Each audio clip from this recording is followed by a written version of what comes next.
प्यारे बच्चों, मैं आपके सामने क्लास 6 मुक्तांजलि हिंदी पुस्तक का नाम है मुक्तांजलि, और मुक्तांजलि का फर्स्ट चैप्टर है मैं ढूंढता तुझे था। इस कविता का नाम मैं ढूंढता तुझे था। इसके रचयिता राम नरेश त्रिपाठी हैं। राम नरेश त्रिपाठी के बारे हम थोड़ा जानकारी कर लेते हैं। राम नरेश त्रिपाठी का जन्म कहाँ हुआ था, कैसे शिक्षा पाई थी, कहाँ पाई थी, तो इसके बारे में हम बताते हैं। इनका परिचय है। पंडित राम नरेश त्रिपाठी का जन्म सन 1889 में जौनपुर जिले के कोहिरीपुर नामक गांव में हुआ था। इनके पिता पंडित रामदत्त त्रिपाठी धार्मिक एवं कर्मनिष्ठ प्रवृत्ति के थे। इनकी स्कूली शिक्षा कक्षा 9 तक की ही हुई थी।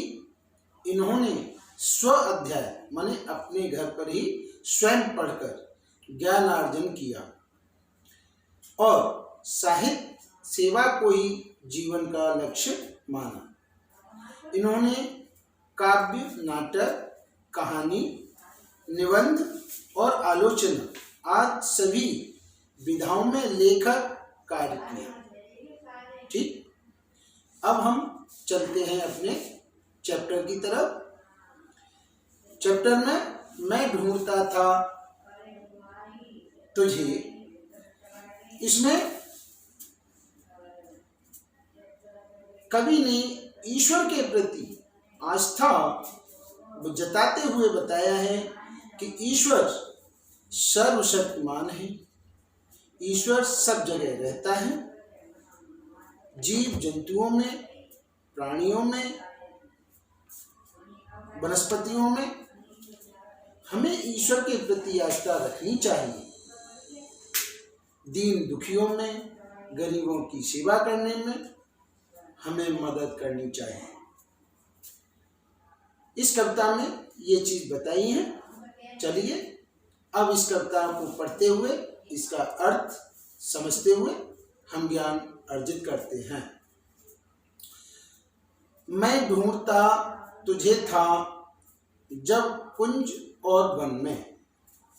कवि ईश्वर के प्रति कहता है कि हे ईश्वर, मैं तुझे वनों में, जंगलों में, बागों में ढूंढता माने खोज रहा था, और तू मुझे गरीबों के देश में खोज रहा था। इस प्रकार से कवि ईश्वर के प्रति कह रहा है। तू आह बन किसी की मुझको पुकारता था। हे ईश्वर, तू आह माने गरीबों की, दुखों की, पीड़ित आह भरकर मुझे बुला रहा था, और मैं तुझे संगीत में, भजन में मैं तुझको बुला रहा था। मेरे लिए खड़ा था दुखियों के द्वार पर तू। हे ईश्वर, तू मेरे लिए गरीबों के दरवाजे पर खड़ा था, और मैं था तुझे बुलाता संगीत में, भजन। मैं वाट जोत रहा था माने मैं इंतजार कर रहा था तेरी बागों में, फुलवारियों में। मैं तेरा फुलवारियों में इंतजार कर रहा था। बनकर किसी के आंसू मेरे लिए बहा तू। हे ईश्वर, तू मेरे लिए किसी दरिद्र, किसी गरीब आंसुओं के लिए तू बहा रहा था। आंखें लगी थी मेरी तब मान और धन में, और मेरी जो आंखें हैं, मेरी जो मन की इच्छा थी, वो मान और धन में माने माह मोह में फंसा हुआ था। बाजे बजा कर मैं था तुझे रिझाता। मैं बाजे बजा कर मैं बाजे बजा रहा था, तुझे अपनी ओर आकर्षित कर रहा था, तब तू लगा हुआ था पतितों के संगठन में। तब तू पतित, गिरे हुए लोग, गरीब लोग, उनके बीच में खड़ा हुआ था। मैं विरक्त जग में इसकी अनित्यता पर उत्थान भर रहा था, तब तू किसी पतन।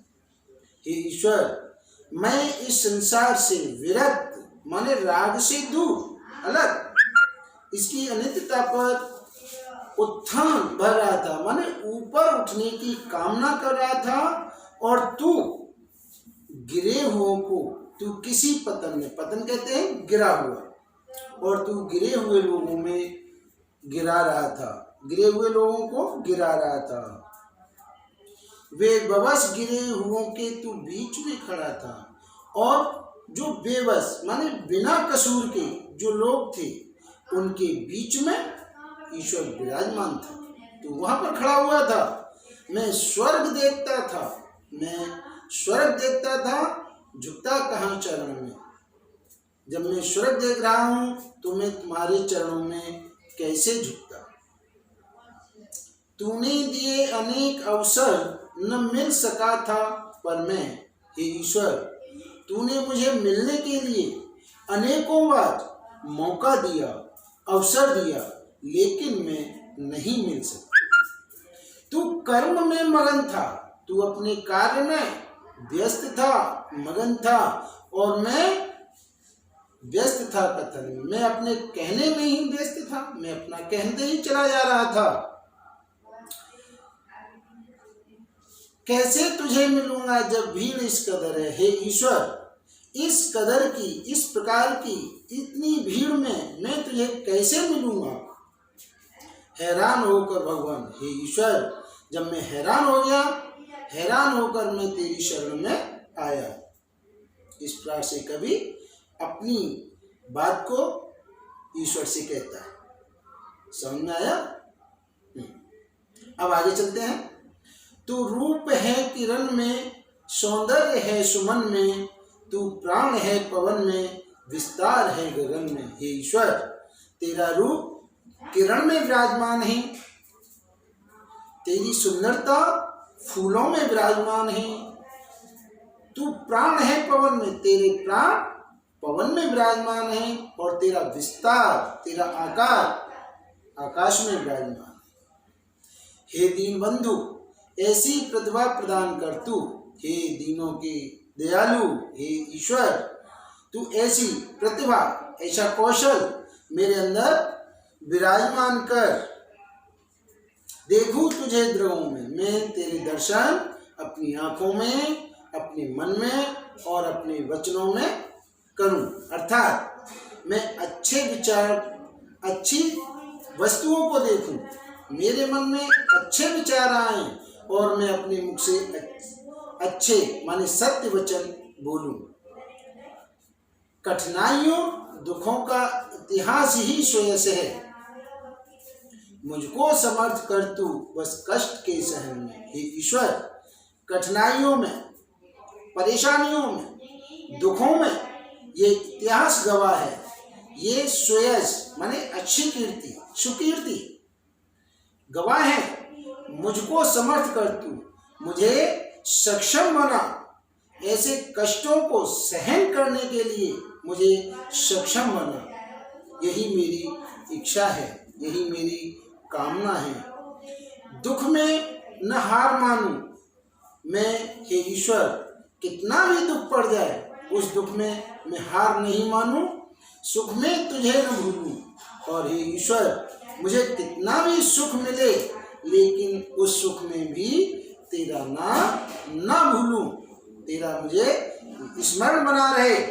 ऐसा प्रभाव भर दे मेरे अधीर मन में, ऐसा असर मेरे इस बेचैन मन में, मेरे इस बेचैन शरीर में अपना असर भर दे। इस प्रकार से कवि अपने विचार ईश्वर के प्रति, अपनी आस्था ईश्वर के प्रति जता रहा है। इसी प्रकार बच्चों, आप भी गरीब गरीब असहाय लोगों की सहायता में रहना चाहिए। ठीक, समझ में आ गया? धन्यवाद।